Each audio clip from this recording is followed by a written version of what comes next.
Delight national level assessment నుంచి భారీ requirement. దీనికి రిజిస్టర్ అవ్వండి త్వరగా.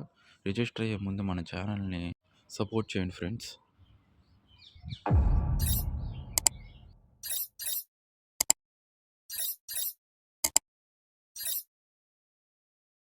కింద డిస్క్రిప్షన్లో లింక్ని క్లిక్ చేస్తే ఈ సైట్ అనేది ఓపెన్ అవుతుంది. డెలైట్ నేషనల్ లెవెల్ అసెస్మెంట్ అనేది. ఇక్కడ 3 బటన్స్ ఉన్నాయి కదా రైట్ సైడ్, అవి క్లిక్ చేసినా మన పైన రిజిస్టర్ అవ్వచ్చు.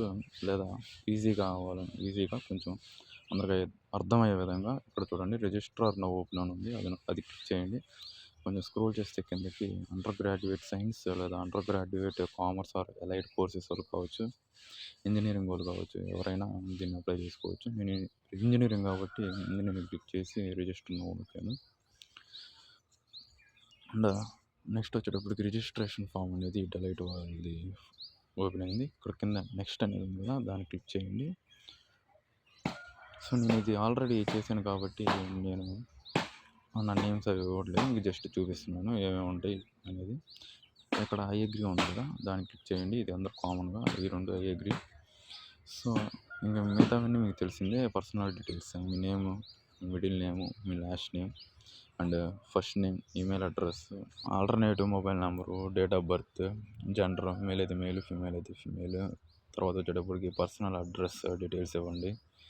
మీ present address, pin code, city, state, country, ఇవన్నీ మీకు సంబంధించిన డీటెయిల్స్ అన్నీ మీరు ఇవ్వండి. ఎడ్యుకేషన్ డీటెయిల్స్ వచ్చేటప్పుడు ఫస్ట్ బీటెక్ ఇవ్వండి.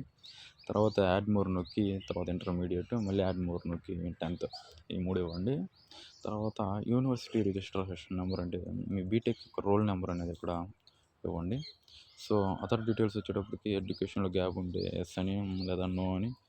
తర్వాత do you have any study backlogs, అదే మీకు బ్యాక్లాగ్స్ ఉంటే బ్యాక్లాగ్స్ ఉన్నాయని, లేదంటే లేదని నో అని. సో ఎస్ ఆర్ నో అని ఇవన్నీ. సో ఇంటర్న్షిప్ ఓపెన్ చేశారా అంటే ప్రజెంట్ మీకు ఇంటర్న్షిప్ చేస్తున్నట్టయితే ఎస్ అని నొక్కండి, లేదా నో అని నొక్కండి. అలా మీ మొత్తం క్లియర్గా మీకు అర్థమవుతుంది. మీకు వర్క్ ఎక్స్పీరియన్స్ ఉందా అంటే ఎస్ అని పెట్టుకోండి, లేదా నో అని పెట్టుకోండి. ఇవన్నీ ఎస్ ఆర్ నో క్వశ్చన్స్ అనమాట. సో కిందకు వచ్చేటప్పటికి ఇక్కడ faculty in-charge of placement. So మీ ఫ్యాకల్టీ యొక్క నేమ్, ఎందుకంటే ఇది ఆఫ్ క్యాంపస్ డ్రైవ్ కాబట్టి మీ ఫ్యాకల్టీ నేమ్ ఇవ్వండి, ప్లేస్మెంట్ యొక్క ఫ్యాకల్టీ నేమ్ అండ్ వాళ్ళ ఈమెయిల్ ఐడి, కాంటాక్ట్ నెంబర్ కూడా ఇక్కడ ఇవ్వండి. తర్వాత వచ్చేటప్పటికి ఎడిషనల్ సర్టిఫికేట్స్, మీ ప్రొఫెషనల్ సర్టిఫికేట్స్, మీకు ఏదైనా లాంగ్వేజ్లో సర్టిఫికేట్స్ ఉంటే అవి కూడా ఇచ్చేయండి. తర్వాత ఫ్యాకల్టీ ఇన్ఛార్జ్ ప్లేస్మెంట్ మీకు ఎందరూ చెప్పాను ఆల్రెడీ. ఫ్యాకల్టీ ఫుల్ డీటెయిల్స్ ఇవ్వండి అవన్నీ. తర్వాత అటాచ్మెంట్ వచ్చేటప్పటికి మ్యాక్సిమం 4 MB ఉండేటట్టు చూసుకోండి, ఫోటో కానీ రెజ్యూమ్ కానీ. తర్వాత సబ్మిట్ చేయండి.